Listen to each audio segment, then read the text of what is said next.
दोस्तों ITI technical classes में आपका स्वागत है। आज हम आपको बताएंगे कि जो ITI है इलेक्ट्रीशियन ट्रेड के बारे में बताएंगे कि इलेक्ट्रीशियन ट्रेड अपने आप में क्यों महत्वपूर्ण है। क्योंकि ये इलेक्ट्रीशियन ट्रेड है इसका महत्व बढ़ता जा रहा है। क्यों बढ़ता जा रहा है? क्योंकि हमारी जो डिमांड है इलेक्ट्रीशियन के ऊपर टिकी हुई है। जो भी इंस्ट्रूमेंट है इलेक्ट्रिक इंस्ट्रूमेंट का विकास होता जा रहा है।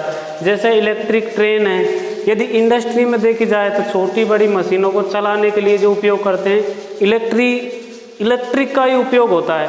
तो उन मशीनों को मेंटेनेंस के लिए एक इलेक्ट्रीशियन की आवश्यकता होती है। तो जो इलेक्ट्रीशियन की आवश्यकता होती है वो ITI ट्रेड इलेक्ट्रीशियन के लिए महत्वपूर्ण है। तो इलेक्ट्रीशियन को हिंदी में हम बोलते हैं विद्युतकार बोलते हैं। विद्युतकार कौन होता है? विद्युतकार वह व्यक्ति होता है जो विद्युत एवं विद्युत से चलने वाले उपकरणों और उनके नियमों के बारे में जानकारी रखता हो, उसे अपन बोलते हैं विद्युतकार। विद्युतकार को जो इलेक्ट्रिक नियमों के बारे में जानकारी होनी चाहिए। तो विद्युत जो है मोस्टली रूप से विद्युत धारा के ऊपर डिपेंड करती है। अब हम बात करते हैं कि विद्युत धारा क्या होती है। विद्युत धारा को यदि बेसिकली रूप से देखा जाए तो आवेशों की प्रवाह की दर क्या कहलाती है? विद्युत धारा कहलाती है। यदि इसको फॉर्मूला बेस पर देखा जाए तो I बराबर Q बटे T। यहाँ पे Q क्या है? यहाँ पे Q है आवेश, T क्या है? T यहाँ पे समय है। तो I बराबर Q बटे T यानी आवेशों की प्रवाह की दर क्या कहलाती है? विद्युत धारा कहलाती है। आवेश क्या होती है? एक सेकंड में प्रवाहित किए गए इलेक्ट्रॉनों की संख्या। एक सेकंड में प्रवाहित किए गए इलेक्ट्रॉनों की संख्या को ही हम क्या बोलते हैं? आवेश बोलते हैं। तो एक सेकंड में कितने इलेक्ट्रॉन प्रवाहित होते हैं? 6.28 × 10⁻18 इलेक्ट्रॉन प्रवाहित हो जाए तो उसको बोलेंगे हम विद्युत धारा। जो विद्युत धारा है इसको हम किससे मापते हैं? विद्युत धारा को हम एम्पियर में मापी जाती है और इसे I से दर्शाते हैं।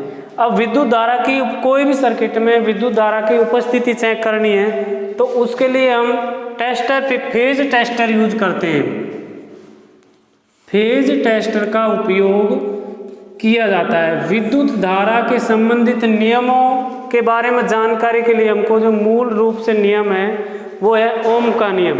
क्योंकि पूरी इलेक्ट्रीशियन ट्रेड है वो ओम के नियम के ऊपर टिकी हुई है। तो ओम के नियम को जानना जरूरी है। इसमें 3 राशियों में जो संबंध दर्शाया गया है वो है वोल्टेज,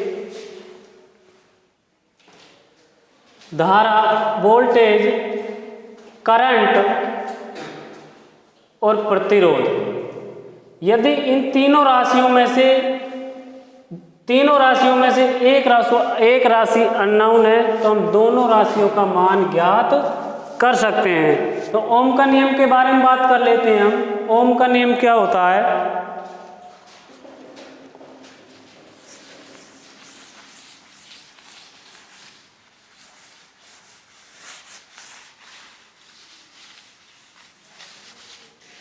ओम का नियम होता है जब भौतिक अवस्था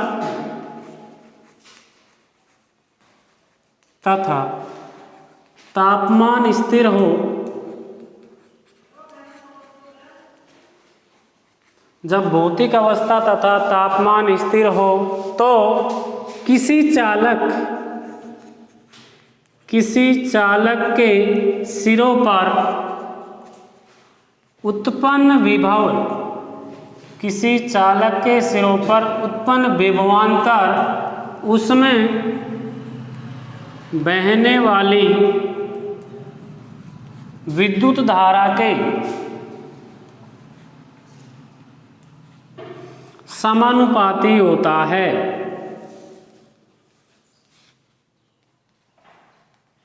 जैसे इसको थ्योरेटिकल ये फॉर्मूला बेस पर दर्शाया जाए तो V समानुपाती I। यदि समानुपाती के चिन्ह को हटाते हैं तो इसके लिए एक नियतांक लगाया जाता है V बराबर RI।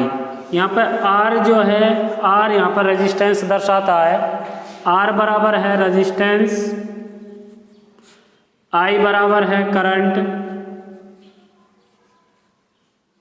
और V बराबर है वोल्टेज।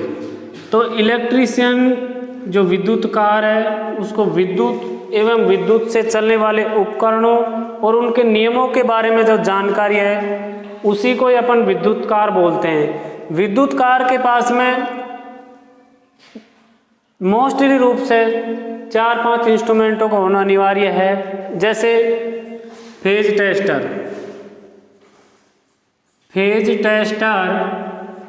दूसरा कॉम्बिनेशन प्लायर,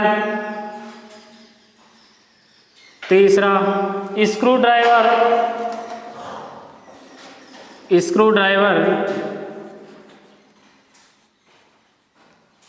कटिंग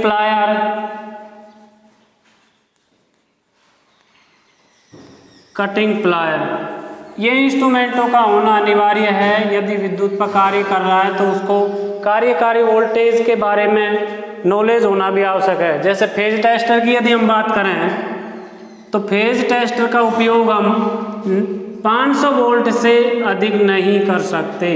यदि 500 वोल्ट से अधिक इसका उपयोग करेंगे तो शॉर्ट सर्किट होने का खतरा रहता है। जो व्यक्ति को झटका लगने के लिए, विद्युत झटका लगने के लिए 90 वोल्ट, यदि 90 वोल्ट से कम वोल्ट पर कार्य कर रहा है, व्यक्ति का कोई भी शारीरिक अंग स्पर्श हो जाता है तो उसे विद्युत झटका नहीं लगेगा। और 90 वोल्ट से अधिक लाइन पर कार्य कर रहा है, शारीरिक स्पर्श होगा तो उसे विद्युत झटका लग सकता है। तो दोस्तों ये थी अपने इलेक्ट्रिकल ट्रेड से संबंधित जानकारी। ये अपनी फर्स्ट क्लास है। ये वीडियो आपको अच्छी लगी है तो चैनल को सब्सक्राइब करें, वीडियो को लाइक करें, शेयर करें। जय हिंद, जय भारत।